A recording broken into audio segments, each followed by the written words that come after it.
धर्म, कर्म, विधि विधान और ज्योतिष की सटीक जानकारी पाने के लिए YouTube चैनल जीवन दर्पण को सब्सक्राइब करें और हाँ, अपडेट रहने के लिए बेल आइकन दबाना ना भूलें। सिंगल बच्चा कभी नहीं देती, 2, 3, 4, 5, 6 ऐसे देती है। यदि वो बकरी के पास 3 स्तन होते हैं, 2 स्तन तो पीछे वाले पैर के आगे होते हैं, 1 स्तन आगे वाले पैर के आगे होता है, लेकिन वो बकरी यदि संजोग से सैकड़ों बच्चा एक साथ दे दे फिर भी तीसरे स्तन से दूध निकलने वाला नहीं रहता। उसी प्रकार से जब तक व्यक्ति गृहस्थाश्रम में प्रवेश नहीं करता वो मोक्ष का अधिकारी नहीं माना जाता, क्योंकि विवाह होने के बाद में संतान की यदि उत्पत्ति हो जाती है तो संतान को पुत्र कहा जाता है। और पुत्र की परिभाषा शास्त्र में बतलाया गया है कि पुम नाम नरकात त्रायते इति पुत्रः। पुत्र वह है जो कि पिता को नरक जाने से बचाता। अब रही बात ये, जैसे ये बांस के खंभे से मंडप बनता है। अब बांस को क्यों लगाया जाता है और सरपत से क्यों छाजन किया जाता है? बांस जो है विद्युत का कुचालक होता है, बांस विद्युत का कुचालक होता है। और वर्तमान समय में अगर हम देखें तो ये धान के लावा का उपयोग किया गया। लावा तो अनेक धान्य से बनाया जा सकता है, गेहूं का भी लावा बनाया जा सकता है, मक्का भी है, भुट्टा भी है, तमाम सारी व्यवस्था से बनाया जाता। लेकिन धान से ही धान की लाई बनती है, लेकिन उसका उपयोग नहीं किया जाता है। धान के लावा का ही क्यों उपयोग किया जाता है? इसमें भी एक रहस्य छिपा हुआ है। वह रहस्य क्या है? जैसे धान के लावा को बनाने के लिए धान के बीज को हम आप तपते हुए बालू में डालते हैं और उस तपते हुए बालू में जाने के बाद धान अपने रूप को परिवर्तित कर देता है, लेकिन उसका छिलका अपने आप साथ छोड़ता नहीं है। इससे इस नव दंपति को ये सीख मिलती है कि जिस प्रकार से कितने भी कष्ट में धान जाता है अपने रूप को परिवर्तित कर देता है, लेकिन एक दूसरे का साथ छोड़ता नहीं है। उसी प्रकार से नव दंपति को ये चाहिए कि पति पत्नी को जीवन में कभी साथ छोड़ना नहीं। दूसरा मतलब इसका क्या है? दूसरा मतलब ये है कि धान की रोपाई तो आप सबके गांव घर में होती ही होगी। पहले धान की रोपाई करने के लिए बेहनौर में डाला जाता है। एक धान के बीज से एक अंकुरण निकलता है बेहनौर में। उसी एक अंकुरण को हम आप जब खेत में रोपाई करते हैं तो उस एक अंकुरण से अनेक अंकुरण निकलते हैं। संकेत यह मिलता है, इससे सीख यह मिलती है कि ये बेटी अपने मायके से अकेले ससुराल जाएगी और ससुराल जाने के बाद में यदि वाम भाग में आती है तब इसे अधिक से अधिक संतान करने की एक्टिविटी आ जाती है। इसीलिए पत्नी को वाम भाग की बात कही गई है। जैसे पंडित जी ने चर्चा किया तो हमारे पक्ष से कुछ लोग, पंडित जी ने यह कहा कि जो कमाई है हमारे हाथ पे रखना, तो हाथ पे रखने की बात नहीं है। पत्नी की सज्ञानता में होना जरूरी है, क्योंकि पत्नी धर्म पत्नी के रूप में आती है। आपका पैसा किस स्तर से आ रहा है? क्योंकि शास्त्र ये कहता है कि अन्यायोपार्जितम वित्तम 10 वर्षाणि तिष्ठति प्राप्ते चैकादशे वर्षे समूलम तद विनश्यति। अन्याय के द्वारा उपार्जित धन अधिकतम 10 वर्ष चलता है। जैसे ही 11वां वर्ष आता है वैसे ही समूल नष्ट हो जाता है। तो आचार्य जी ने जो कहा वो बातें ठीक कहा, लेकिन उसका ढंग थोड़ा सा बदल दिया, इसलिए लोगों ने उस पर बातें कही। सही। अब आगे की बात हम ये कह रहे हैं कि विवाह की प्रक्रिया में पंडित जी ने 7 वाक्य कहे और हम वर पक्ष से हैं, हम 5 वाक्य कहेंगे।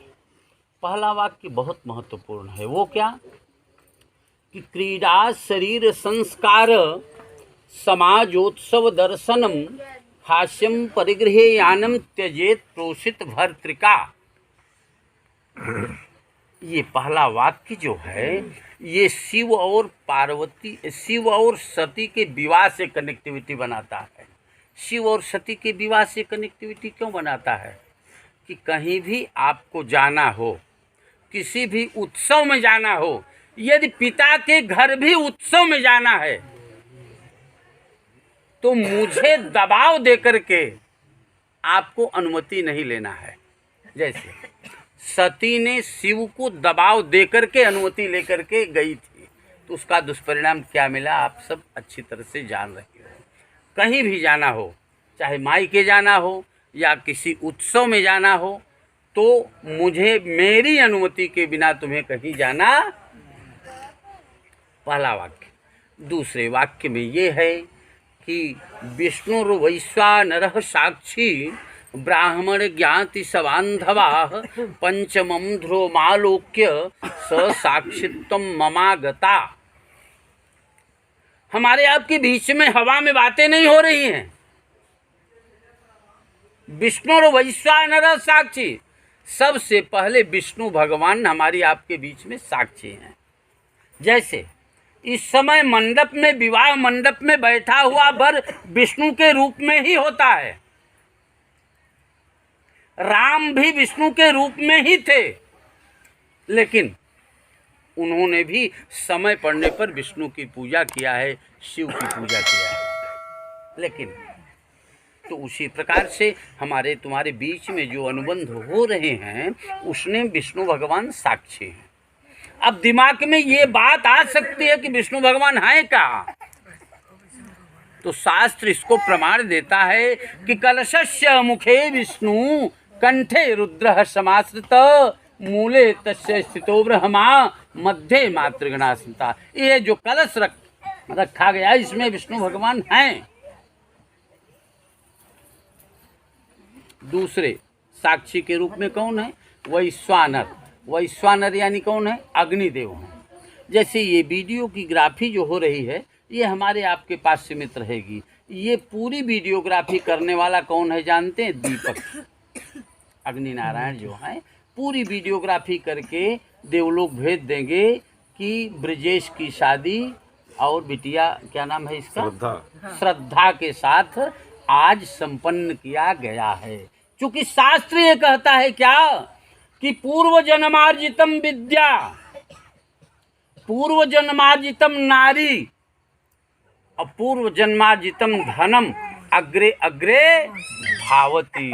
पूर्व जन्म का ज्ञान, पूर्व जन्म का धन और पूर्व जन्म की पत्नी ये आगे आगे चलती है। इन्होंने भी कई दुबे जी, रमेश दुबे जी ने भी कई शादियां देखी होगी लेकिन अनुकूलता नहीं आई होगी।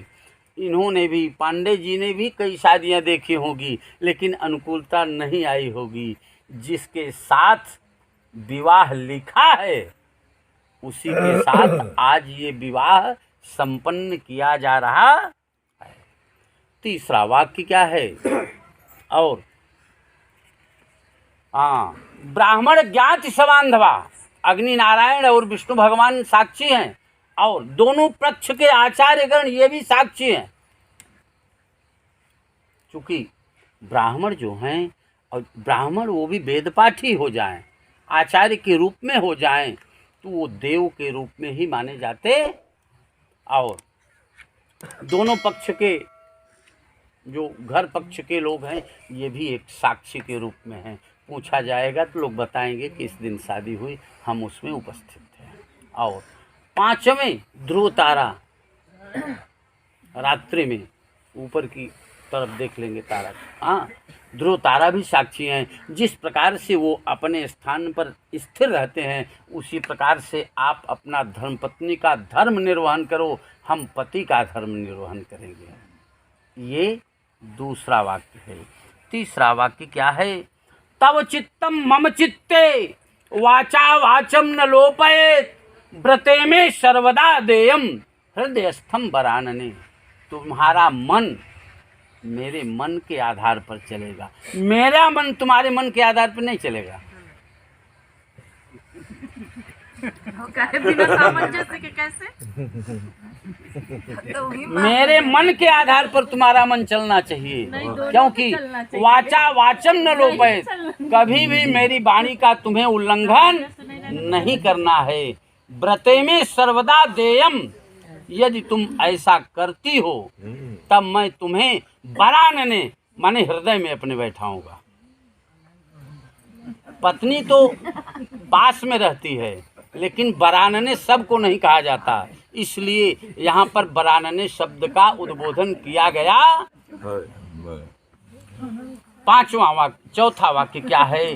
मम तुष्टिश्च कर्तव्या बंधूनां भक्तिमादरात् ममाज्ञया परिपाल्येषां पातिव्रत धर्म परायणे। मुझे संतुष्ट रखना तुम्हारा परम कर्तव्य है। चूँकि पति यदि संतुष्ट हो जाए तो जीवन में कोई भी वस्तु अप्राप्य नहीं है, लेकिन पति से संबंधित लोग जो हैं, बंधु नाम भक्ति मादरात, मेरे माता पिता, मेरे भाई बंधु, सबको आदर सम्मान देना तुम्हारा धर्म है। यदि ममाज्ञा परिपाले, ये मेरी आज्ञा है, ये तुमको पालन करना है। यदि तुम पालन करोगी तो मैं तुम्हें अपने वाम भाग में नहीं, अपने हृदय में बसा के रखूँगा। ये चौथा वाक्य है। पांचवा वाक्य क्या है? बिना पत्नी कथम धर्म आश्रमाणाम प्रवर्तते तस्मात् त्वं विश्वस्ता भव वामांगगामिनी। पत्नी के बिना कोई धर्म कार्य होता नहीं है। जैसे दाल बना दिया जाए, नमक न डाला जाए तो दाल स्वाद विहीन हो जाता है।